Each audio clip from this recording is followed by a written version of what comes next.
transmitirles a ustedes lo que hacemos en la obra social del Chaco, lo que tenemos legislado en la obra social del Chaco, y algunas reflexiones en realidad a esto que se ha llamado enfermedades catastróficas, que justamente por mi origen, cuando yo hace algunos meses escuché por primera vez la palabra, las dos palabras enfermedades catastróficas, creí que me estaban hablando de las enfermedades que eran producto de los tsunamis, de los tornados, de las inundaciones. Cuando me puse a mirar el tema, entendí perfectamente lo que era, porque convivimos, no diariamente, hora a hora con esta problemática en nuestra obra social. La obra social del Chaco tiene dos fuentes de recursos fundamentales. Por un lado, tenemos los aportes a la obra social propiamente dicho, que están compuestos por el 5% de aportes de todo el sector público provincial, de los empleados que pertenecen a todo el sector público provincial, algunos entes autárquicos también no directamente vinculados al empleo público, y por el 5% que aporta el Estado como patrón. O sea, el 10% de la masa salarial de la provincia del Chaco y de algunos entes autárquicos van destinados a la obra. Pero además de eso tenemos lo que se denomina el Fondo de Alta Complejidad, donde los empleados de su sueldo aportan el 1% y el patrón, en la misma mecánica anterior, el 1% de la masa salarial. El total de recursos que tenemos separados en estas dos cuentas es del 12% del total de la masa salarial de la provincia del Chaco. De ahí también, obviamente, salen los gastos de funcionamiento de la obra social, todo lo que significan los gastos diarios, normales, sueldos de los empleados de la obra social. Las enfermedades catastróficas, en general, en la obra social del Chaco, las financiamos a través del Fondo de Alta Complejidad, donde hay un listado de enfermedades, que después, si a alguno le interesa, puedo leerlo rápidamente. Hay un listado de enfermedades que están contemplados dentro de lo que nosotros llamamos FAC, Fondo de Alta Complejidad. Las enfermedades oncológicas, una serie de enfermedades muy caras, no tan comunes en el total de los afiliados. Me olvidaba decirle que en nuestra obra social estamos llegando a los 100.000 afiliados directos y el total de afiliados con grupo familiar 250.000. Es decir, atendemos un cuarto de la población del Chaco como afiliados a nuestra obra social. La población del Chaco es de 1.100.000 habitantes aproximadamente hoy, de los cuales, y obviamente tenemos afiliados en la ciudad de Resistencia, la gran parte de nuestros afiliados, pero tenemos afiliados, si a alguno le interesa entrar en Google, puede buscar El Sausalito o Fortín Belgrano. También puede encontrar, ahí también tenemos afiliados a la obra social. 600, 700 kilómetros de Resistencia, la mitad de ellos de tierra. Con la problemática que en esos pueblos, pequeños pueblos, no tenemos prestadores. O sea, a estos afiliados, para poder brindarles el servicio de obra social, ellos deben trasladarse por sus medios a la localidad grande, más cercana, que es la localidad de JJ Castel y cabecera del departamento, que les queda 250 a 300 kilómetros según el lugar donde residan en ese departamento. O sea que algo de lo que decía la doctora, el acceso de los sectores más pobres, no únicamente por nivel de ingreso, sino también más pobres geográficamente, a veces les resulta mucho más difícil el acceso a la salud. Y estamos viendo que la tendencia en estos últimos años, hasta hoy todavía el Fondo de Alta Complejidad es superavitario. O sea, los ingresos superan a los egresos. Pero estamos viendo, en función de estas enfermedades catastróficas o de las enfermedades raras que no están dentro del FAC, pero financiamos el 100% a través de la obra social el tratamiento de estas enfermedades. El caso de, decía, las enfermedades raras. Voy a contar algunos datos y números ahora para que nos ilustremos. Pero lo que estamos viendo es que la tendencia lleva a ir desapareciendo esa ese superávit que nosotros estamos teniendo en la obra social.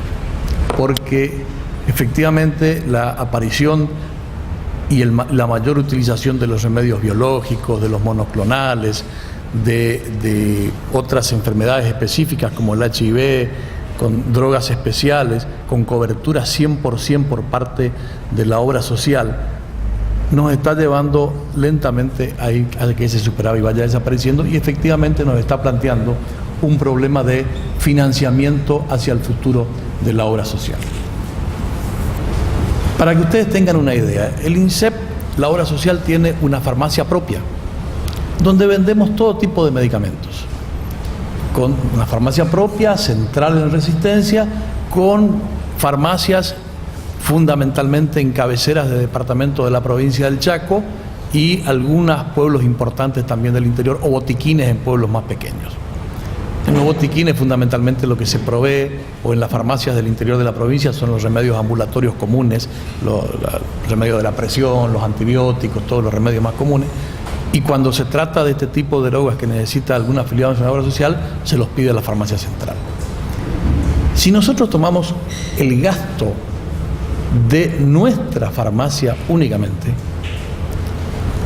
el 65% del gasto en la farmacia, y discúlpenme que utilice la palabra gasto, por eso les aclaré que provenía de la economía, yo creo que en el tema salud la palabra gasto por ahí no es del todo correcta, es del 66% en los remedios de los que llamamos nosotros de baja frecuencia y de alto costo.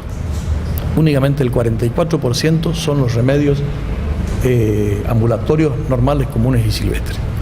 Si le agregamos lo que pagamos como obra social o lo que consumimos a la obra social, a las farmacias privadas con las cuales tenemos convenios, donde los afiliados van y compran normalmente los remedios ambulatorios con un descuento del 50%, ese porcentaje en el total del gasto farmacéutico se reduce alrededor del 55%. Pero en nuestra farmacia está en aproximadamente el 66% trimestral, varía según los trimestres, pero la tendencia es que va yendo al crecimiento. Y efectivamente tenemos los problemas que en la salud pública en general en el Chaco tenemos. Algunas de las cosas que yo escuchaba en este panel, cuando lo escuchaba al licenciado que hablaba sobre la cuestión de los inmigrantes y los migrantes, la salud pública del Chaco convive con ese problema. Nuestro hospital en Resistencia es uno de los hospitales de más alta complejidad en todo el nordeste argentino y tiene permanentemente, él hablaba del turismo de trasplante, ¿no? Acá no hay un turismo de enfermedad, sino que hay una necesidad de atención médica de ciudades fronterizas del Paraguay fundamentalmente, que es donde tenemos una pequeña parte de frontera compartida, que van a hacerse atender al Hospital Perranto. Obviamente no hay absolutamente ningún tipo de restricciones, y yo creo que eso es correcto para atender a esta gente. En la obra social, bueno, tenemos extranjeros, pero son obviamente vinculados a la planta del sector público. Y tenemos también el problema de la judicialización de los remedios, que digamos que en los últimos 2 años hemos tratado de atenuar ese costo, tratando de evitarnos costos mayores. O sea, estamos tratando de negociar con los pacientes y muchas veces concedemos antes de la vía judicial, porque después resulta que tenemos el mismo gasto en remedio, pero además tenemos honorarios, costas y gastos de juicio. Entonces estamos tratando de negociar siempre antes de llegar a la vía judicial, y estamos tratando, y en ese sentido algunos escalones hemos subido, de hablar con algunos jueces que antes de otorgar la medida cautelar nos consulten.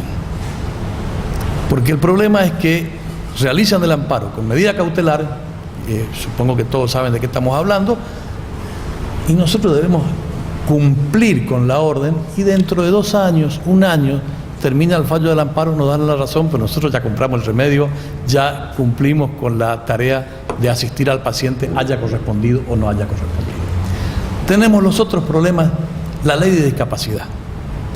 Efectivamente, la provincia del Chaco ha adherido a la ley de discapacidad. Nosotros le damos cobertura 100% a todos los discapacitados a través del Fondo de Obra Social, en nuestra obra social, en el INSEP. Tenemos, a través de la adhesión de la obra social, todos los costos que implica cubrir el 100% de la atención a las personas con discapacidad.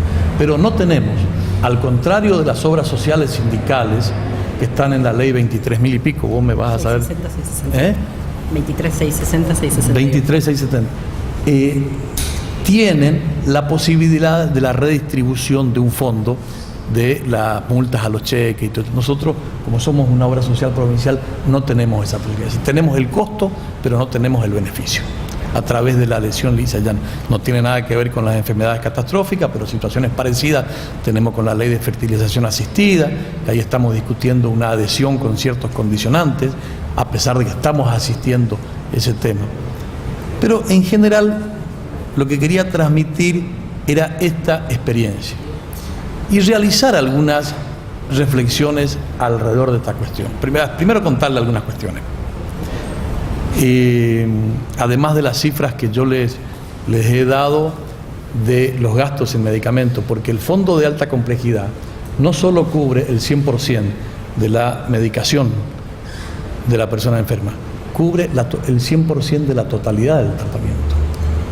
Y cuando hay que trasladarlo a un centro de mayor complejidad, como ser Capital Federal, cubre el pasaje, la estadía y todo el gasto médico que implique el tratamiento de esa persona. Y cubre la necesidad de viajes y alojamientos necesarios mientras dure el tratamiento en el tiempo.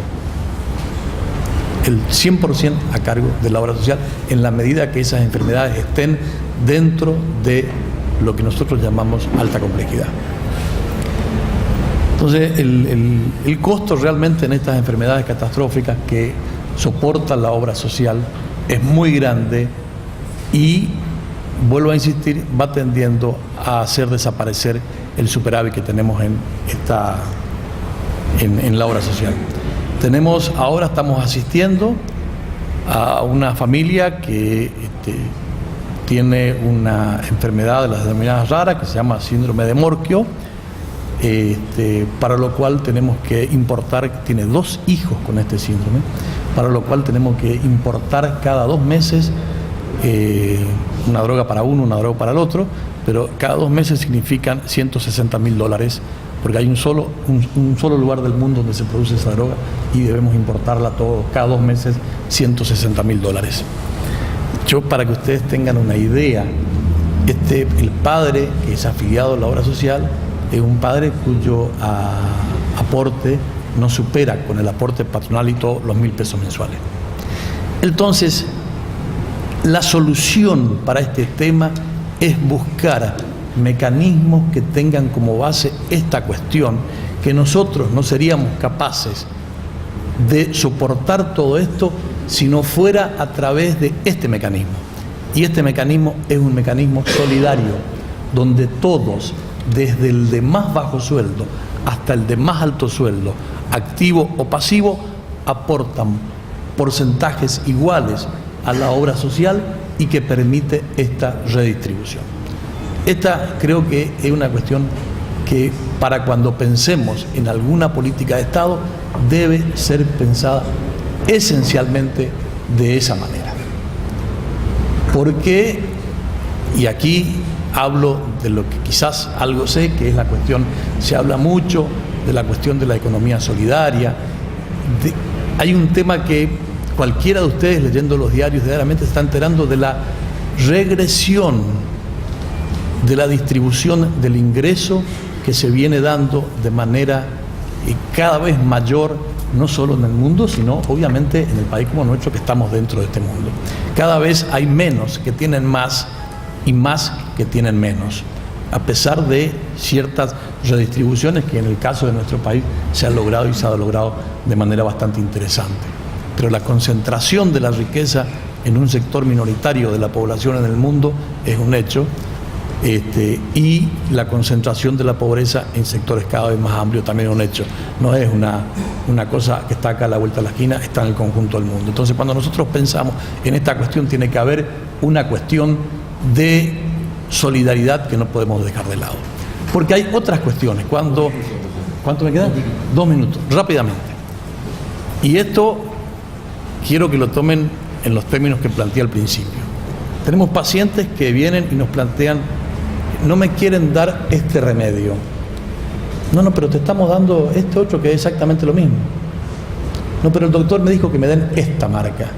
El doctor me dijo: si no me dan esta marca, voy al juzgado.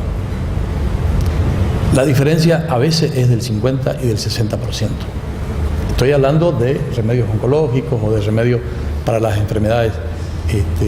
Tenemos problemas por ese lado.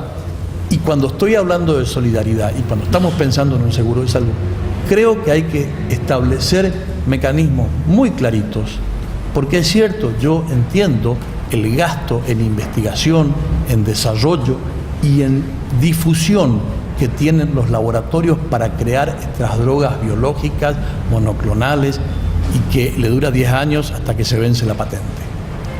Pero las utilidades que obtienen son extraordinarias. Entonces, debemos pensar también en que los proveedores de estos medicamentos también tienen que colaborar con este sistema distributivo de la salud.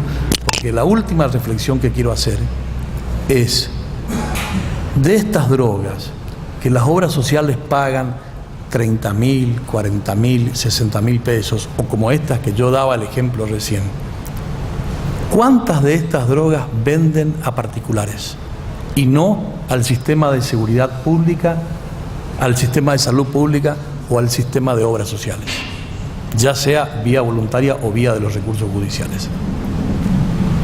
A ver, a mí es una estadística a la que yo todavía no he podido acceder.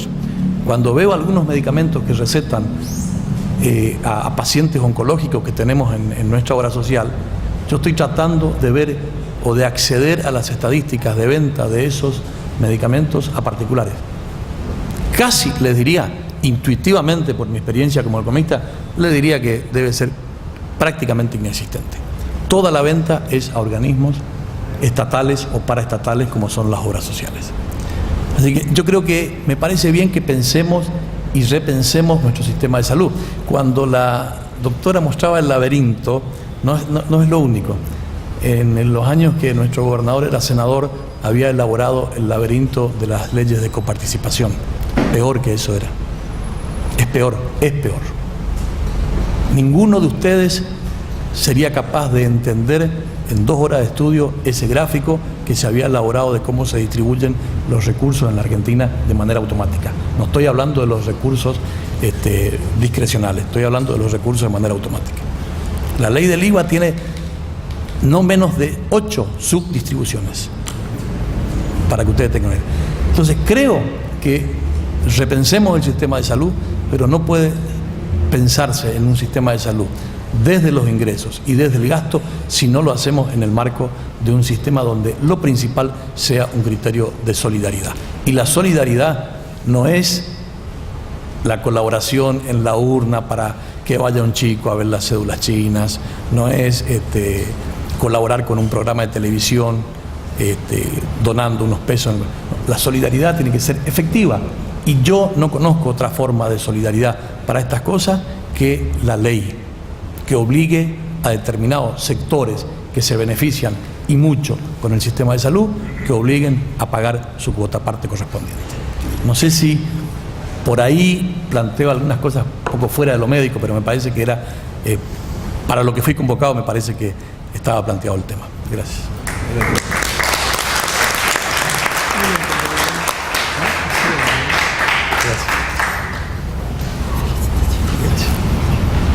Bueno, pues ahora se plantea un dilema. Hemos cumplido aquí con las charlas, las preguntas van a costar tiempo de café. Así que ustedes decidirán. Con todo gusto abrimos la panera a las preguntas. Y bueno, lo hace más tentador porque sabemos que cada pregunta y cada respuesta es un poquito menos de café, pero vale la pena por el tema.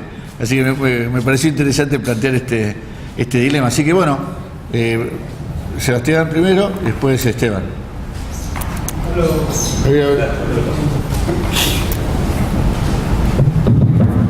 Federico entonces y después Esteban. Me parece que tuvimos una mesa que presentó varias aristas del problema y que nos muestra a todos la complejidad que tiene conseguir respuestas a las situaciones catastróficas, y fundamentalmente lo que querría compartir con ustedes mis reflexiones, tal vez provocar al panel respecto a cómo construir políticas de Estado. Saco 6 conclusiones de la ponencia alimentadas por las presentaciones de ayer, por lo que aprendí de mi maestro. Y lo primero que quisiera destacar es lo que aprendí del gurú, del doctor Reale, que la primera intervención que tuvimos ayer decía hay que separar lo que tiene respuesta, lo que está protegido de lo que no lo está. Me parece que si queremos construir políticas de Estado frente a las enfermedades catastróficas, tenemos que tener muy en claro eso. Queremos la mejor respuesta para todas las enfermedades, pero separemos lo que no está protegido de lo que está protegido, lo que está fuera del PMO de lo que no está.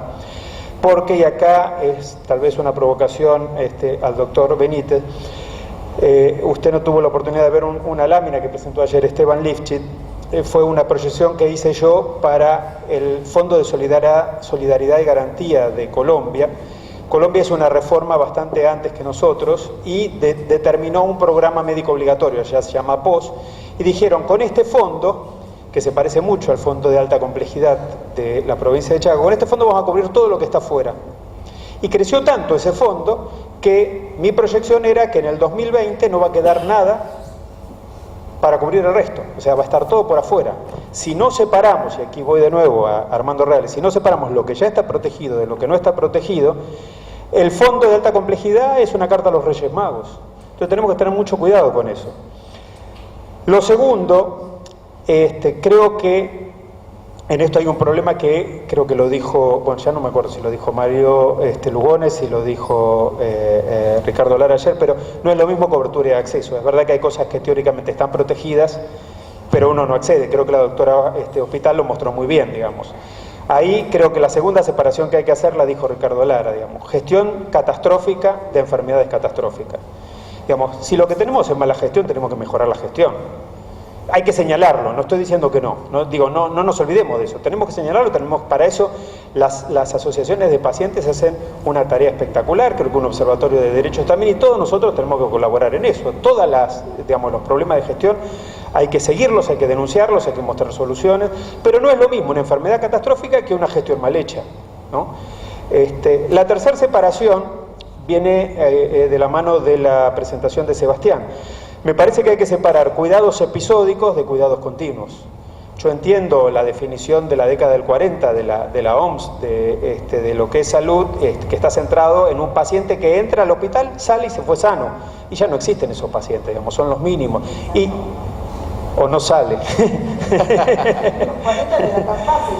Hoy nuestro problema son las enfermedades que requieren cuidados continuos, es decir, y cuando la enfermedad requiere cuidado continuo, una herramienta para no tener una gestión catastrófica es sin duda el registro único, como decía Sebastián. Necesitamos un registro único de pacientes y sobre la base de un registro único nos sentamos a hablar con nuestros vecinos o no vecinos, digamos, de otra manera.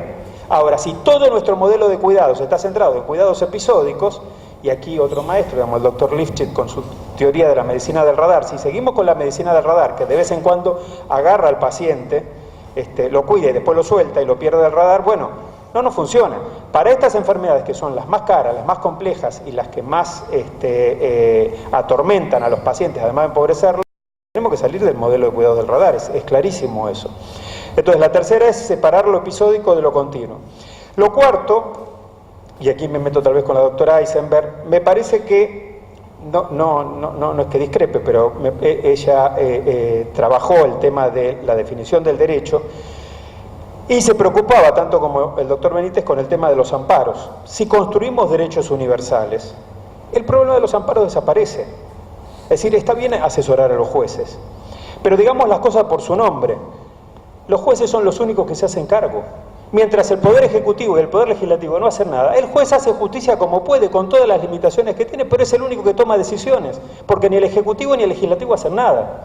Y hace mucho tiempo vienen haciendo leyes que cubren a algunos solos, Una ley que cubre a un grupo porque tiene obra social, porque tiene prepago, porque vive en esta provincia, no construye derecho, construye privilegios, ¿sí? El derecho es universal, si no, no es derecho, ¿sí? Entonces, en el fondo los jueces son los únicos que hacen algo. Con todo lo mal que hacen, son los únicos que hacen algo, ¿sí? Entonces, si conseguimos un derecho que sea igual para todos y que la respuesta a la fibrosis quística sea igual a todos los pacientes en el país, probablemente no haga falta más amparos judiciales. Ahora, mientras no consigamos eso, bueno, digamos, hay caminos alternativos, ¿no? Y lo más importante, en quinto lugar, si tenemos una respuesta en la mano, si nos ponemos de acuerdo hoy o dentro de un mes o cuando sea, pero ojalá nos pongamos de acuerdo sobre cómo hay que responder a las enfermedades catastróficas, tenemos que salir todos juntos a construir voluntad política. Me encantó la frase que utilizó la doctora Hospital: somos muchos actores y nos tenemos que poner de acuerdo. Porque digo, lo decía el Martín Fierro, ¿no? Si no estamos unidos, nosotros ya sabemos lo que nos pasa, digamos. Entonces, es clave, queremos construir política de Estado, nos tenemos que poner de acuerdo. Y probablemente no encontremos el mejor modelo, pero digo, me parece que estamos bastante cerca de tener un modelo bastante racional de respuesta. Es decir, no es que estamos a ciegas solamente gritando. Y cierro con la última reflexión. Una política de Estado no es una política que declara un gobierno. Una política de Estado es una política que, si el gobierno no la sigue, tiene un costo político tan alto que se cae. Entonces la política de Estado la construimos nosotros, ¿sí? No es decirle al Estado hágase cargo. Sí, claro que se tiene que hacer cargo, pero digo, puede ser una declaración y nada más. ¿Cuántas leyes garantistas tenemos en el área de salud que son un saludo a la bandera, digamos, que nadie las cumple? Lo que nosotros necesitamos es tener un modelo y ponernos todos de acuerdo para exigir que ese modelo se cumpla. Y si no se cumple, que un legislador que dijo que lo iba a defender tenga ese costo, que un gobernante que dijo que lo iba a defender tenga ese costo, ¿sí? Y si eso pasa, a mí me parece que los jueces van a poder trabajar más tranquilos.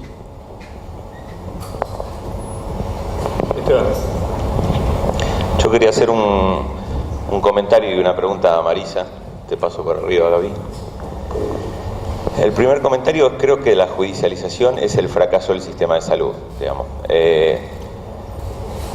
Cuando hicimos algún trabajo hace un tiempo con Federico para el Fondo Nacional de Recursos de Uruguay, ellos estaban muy preocupados por el tema de la judicialización, y parte de lo que hicieron para intentar bajarlo fue hacer mucho trabajo sobre el médico prescriptor, digamos, explicarle el por qué en determinados casos brindaban cobertura y en determinados no. Y entonces disminuyó la judicialización porque el médico adhirió más a lo que serían las normas correctas, digamos, para tratar a los pacientes. Nosotros en el libro de respuesta a enfermedades catastróficas, entre las dedicatorias lo pusimos a los cientos de jueces que creen que cada vez que fallan a favor de, que obligan a una obra social o una prepaga a cubrir algo, creen que están fallando a favor del paciente, y en muchos casos es así, pero no siempre. Y la pregunta para vos, Marisa, era: en la práctica, uno a veces tiene la sensación, por estar lejos, digamos, de lo que es el derecho, ¿cómo toman las decisiones los jueces en general? De hecho, digamos, me encantaría preguntárselo esto a un juez, desde que llega, digamos, el recurso, el amparo, hasta que terminan yendo para un lado o para otro en cuanto a si cubrir o no cubrir, digamos, ¿cómo es el proceso en quienes se amparan, digamos, valga el juego de palabras, para tomar, digamos, una decisión que sea lo que ellos creen, digamos, lo más cercano a la justicia?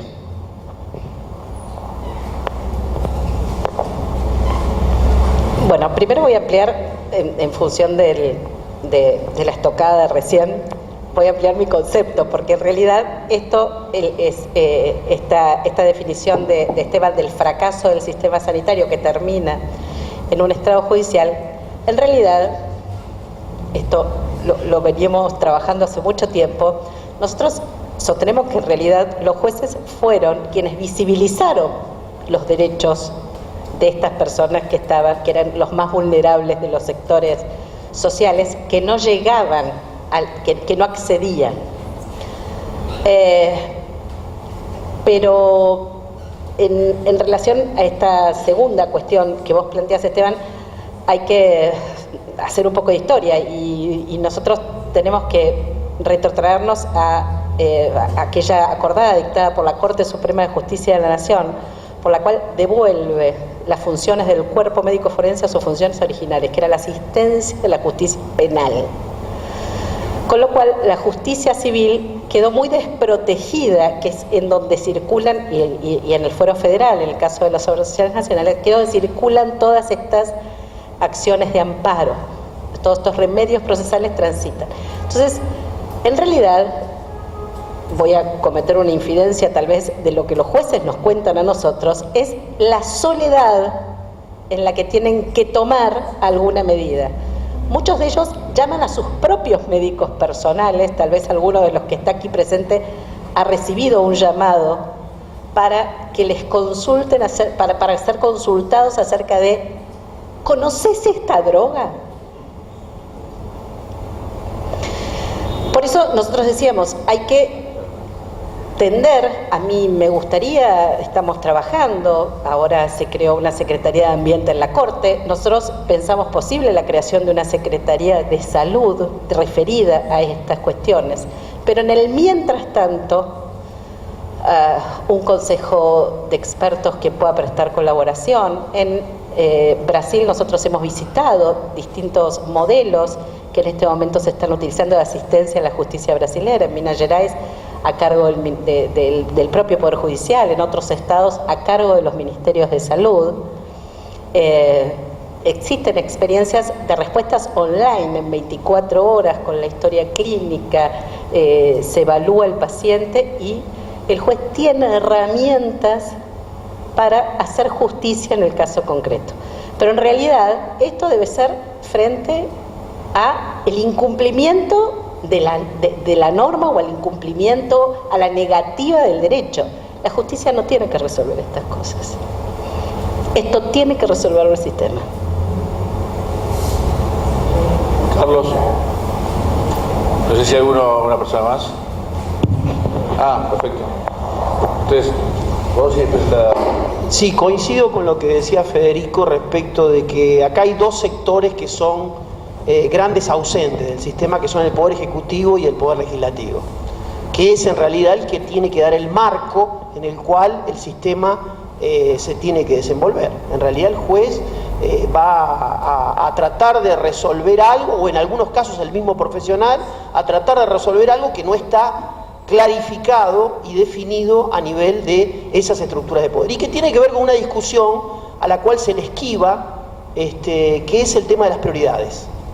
No podemos dar todo para todos, en todo lugar, y en consecuencia hay algún momento en donde, para no seguir siendo hipócrita, ir a votar al Congreso leyes que después no se van a poder cumplir, sería bueno, por ejemplo, que el Congreso vaya a legislar Alto Comedero en Jujuy, o vaya a legislar esos pueblitos de Chaco, lugares en donde algunas aprobaciones del derecho teórico al acceso nunca se van a poder dar, porque está muy alejado de lo que es el derecho operativo, de la posibilidad de acceder, porque no están no solamente los prestadores, sino que no está el financiamiento. Entonces los legisladores se cansan de aprobar legislaciones sin asignar financiamiento concreto, que después quedan en grandes declamaciones, en ampliaciones de derechos, de decir que nosotros tenemos un sistema de salud que cubre absolutamente... ¿A quién cubre? El Congreso es un Congreso que legisla para las personas que tienen cobertura formal, para la gente que tiene una obra social o que tiene una prepaga, y se olvida de los 15 millones de personas que no están insertos dentro del sistema. Entonces me parece que para construir políticas públicas en un tema tan sensible como este, parece que tenemos que empezar a ver cómo llegamos al Poder Legislativo, para poder, digamos, si uno hiciera un examen básico de sistema de salud, el 95% de los legisladores lo desaprueba, porque desconoce el funcionamiento del sistema de salud. Yo sé que es muy complejo, que quizás es uno de los sistemas más, que salud no es una prioridad en la Argentina, porque relativamente funciona, da algunas prestaciones, hay alguna gente que no tiene conciencia de sus derechos, en consecuencia no puede saber si le están dando lo que merece o en realidad no. Si hay una persona que no sabe qué es a lo que tiene derecho, por una cuestión de pobreza, bueno, claramente no va a saber nunca distinguir una cosa de la otra. Me parece a mí que el tema del legislativo es un tema crucial. Por supuesto que el Ejecutivo tiene una responsabilidad tan importante de conducir la reforma, pero en el legislativo es en donde nosotros vamos a dar esa discusión de manera multipartidaria y de manera de construir políticas públicas, porque en el Congreso es donde están las distintas expresiones. y la democracia sigue siendo un lugar en donde los representantes se expresan. Me gustaría conocer algunas opiniones sobre cómo es el rapport con el Poder Legislativo y cómo piensan ustedes que podrían encararse el tema. Dale, hagamos las otras dos preguntas y después el panel contesta. Bueno. No, lo mío es muy breve. Yo soy la doctora Sandra Moreno, soy científica, no soy médica. He estado participando del Congreso y yo tengo la fuerte convicción, y después de estos 2 días de escuchar a los expertos, de que tenemos que tender hacia un sistema único de salud con un presupuesto para salud. Porque hay enfermedades huérfanas, hay enfermedades crónicas, hay enfermedades catastróficas, y en realidad los vulnerables son todos los enfermos, porque una casa de clase media, por decir una situación social, cuando tiene un enfermo en la casa se empobrece, y no son solamente los sectores vulnerables. Digamos, yo comprendo, todos entendemos lo que quiere decir esto del sector vulnerable, esto es así, pero en realidad los vuelve vulnerable la situación de tener un enfermo padeciendo o un tratamiento a largo plazo, o algunas enfermedades que no tienen una medicación y una cura, como uno la llamaría, salir del hospital sano y caminando. Entonces yo sigo firme en la idea de que tiene que haber parte del PBI dedicado a la salud, tiene que ser una ley. Y es verdad, quiero puntualizar en lo que decía el doctor, con respecto a que los programas de televisión no hacen solidaridad, hacen dádivas, porque tiene que estar legislado. Gracias. Por favor.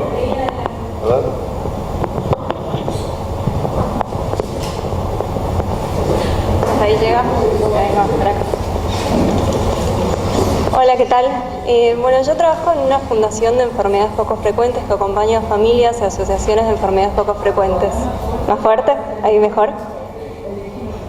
Perfecto.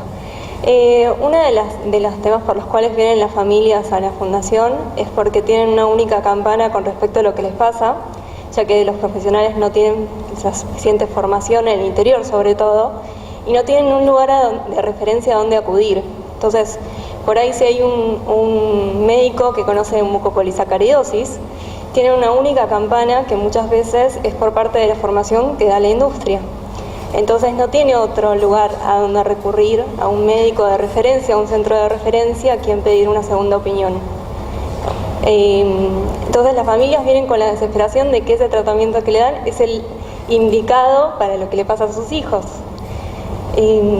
Un poco un pedido, algo que nos gustaría hacer desde la Fundación en cuanto a trabajo con políticas públicas, es generar estos centros de referencia y generar más formación de los médicos por parte del sistema de salud en cuanto a enfermedades catastróficas. Porque los médicos referentes realmente son muy pocos y en el interior hay muchísima desinformación.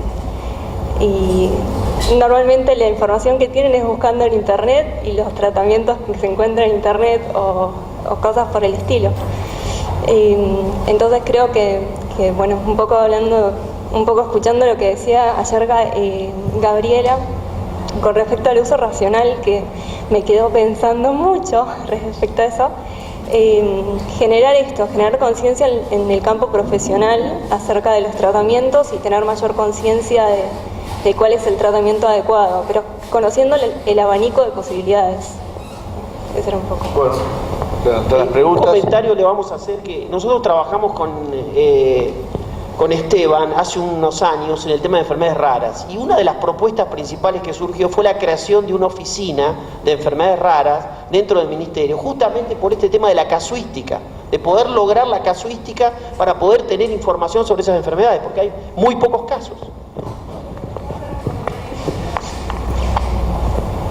Las familias llegan con desesperación por realizar un amparo, porque primero porque creen que no hay contacto con la obra social, no hay una respuesta positiva, no se puede generar un diálogo, entonces la solución siempre es la situación de amparo.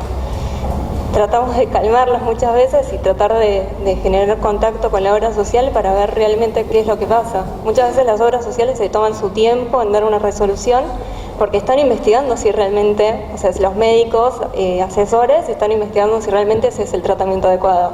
Pero la familia llega con desesperación y muchas veces son familias de bajos recursos que de alguna manera llegan a un amparo.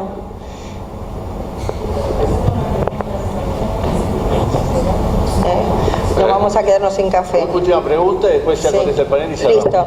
Creo que surge de todos lados y de todos flancos el tema de la asimetría de información.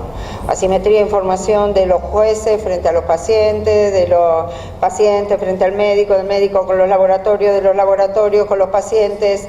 O sea, es una gran galleta de que nadie sabe bien si esto es lo que corresponde o no corresponde, y los que no saben que tienen que acceder, y los médicos que desconocen las enfermedades raras. Creo que en esto sí amerita que nos reunamos, pero a mí pido disculpas, pero a mí me interesó un punto que presentó Sebastián, que en realidad no lo habíamos tenido en cuenta, y quisiera saber tu opinión, dado que hasta hace poco estabas en relaciones internacionales.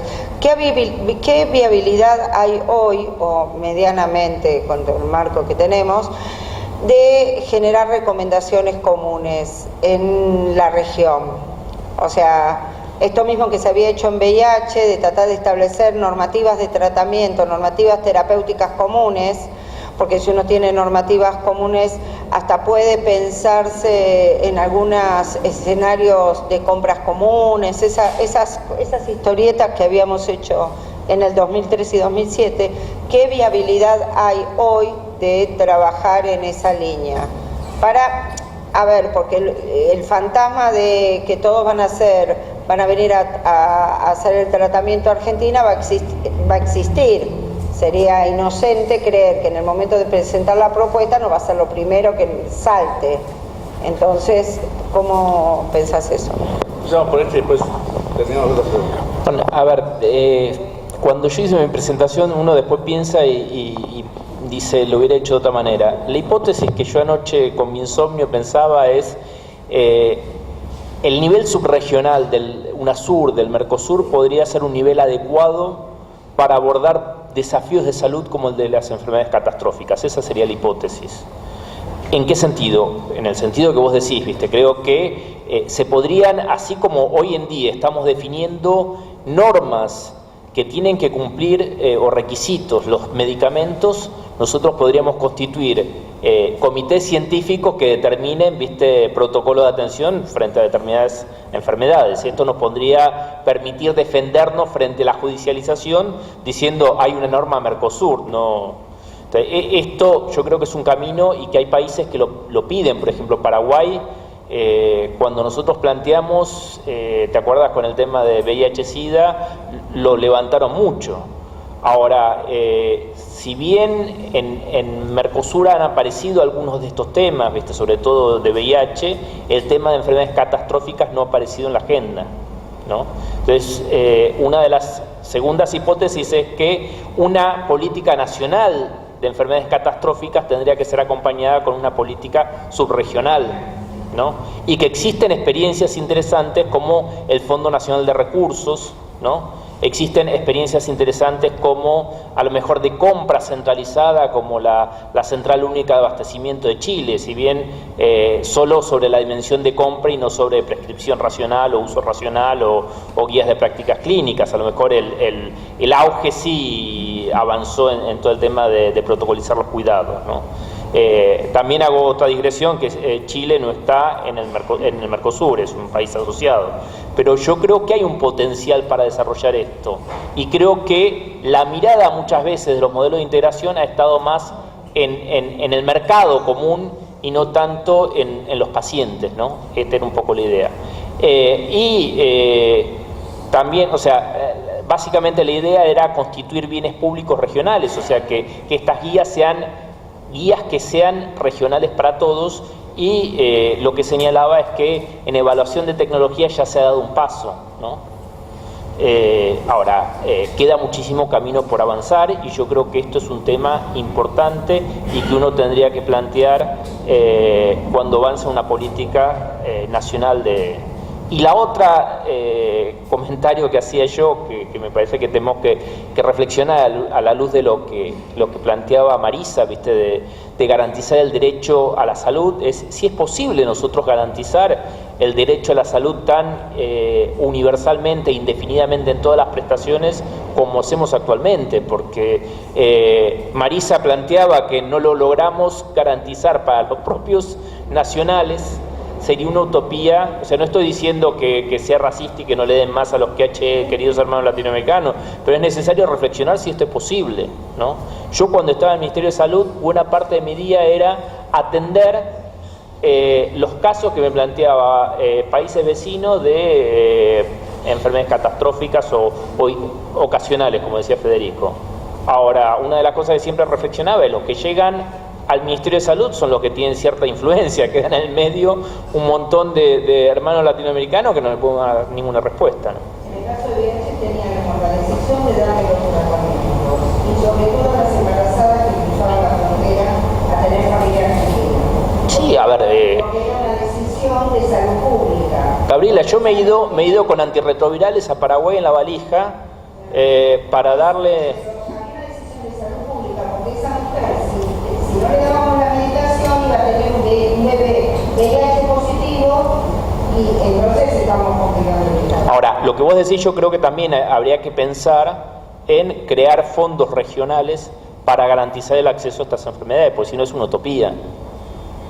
Bueno, queda pendiente un comentario con respecto al tema político y después le dejo a Ernesto que cierre la mesa que ha sido tan rica. El comentario de un minuto es porque... Como representante de la Iglesia Católica y como médico, yo tuve la increíble experiencia de coordinar todas las mesas, y ahí tuve el gusto, el placer de conocer a Federico y después a Sebastián, las mesas del diálogo argentino, cuando la clase política después de 40 años, tuvo miedo. Yo me reuní con Camaño, que había sido presidente provisional y después era presidente de diputados, cuando me mostró el plano para hacer el famoso túnel para pasar por debajo de la avenida Rivadavia. Y después... Estuve viéndolo seguido, vi a todos los políticos, así que el ojo clínico los tengo a todos, desde Duhalde hasta la actual presidenta, con la cual tuve el gusto de reunirme en la conferencia episcopal, de pie, ella y yo, porque ella no se podía sentar de la agitación que tenía, y lo vi a Camaño 2 años después cuando ya había roto el plano y estaba nuevamente con los viejos vicios. Y lo que descubrí, y es empírico total, bien a cuento de eso, pues es un gran desafío, pues yo creo que este tema puede hacer muchísimo bien al tema en sí y a otras políticas de Estado relacionadas con salud. Nuestros políticos son hijos de su clase, los políticos modernos se basan en el día a día. Cualquiera que lea algún tema de los famosos asesores de Durán Barba para abajo, viven de las encuestas y de la opinión pública, que por definición es cortoplacista. No hay políticas de Estado en la definición de la política moderna. Nosotros, porque yo tuve, después de esta experiencia, coordiné los equipos de la conferencia episcopal y trabajamos con la consultora Ipsos desde el año 2011 hasta el 2013 para ver qué opinaba la sociedad argentina de la inseguridad, de la vida humana, pero se interesaba mucho por el tema del aborto, de la educación y de la salud. Hasta el 2013, con encuestas nacionales de 2011 a 2013, tomando en cuenta las presidenciales, ni salud tenía ningún tipo de impacto en cuanto a lo electoral, ni local ni nacional. Cero, no movía el amperímetro. No movía el amperímetro de la educación.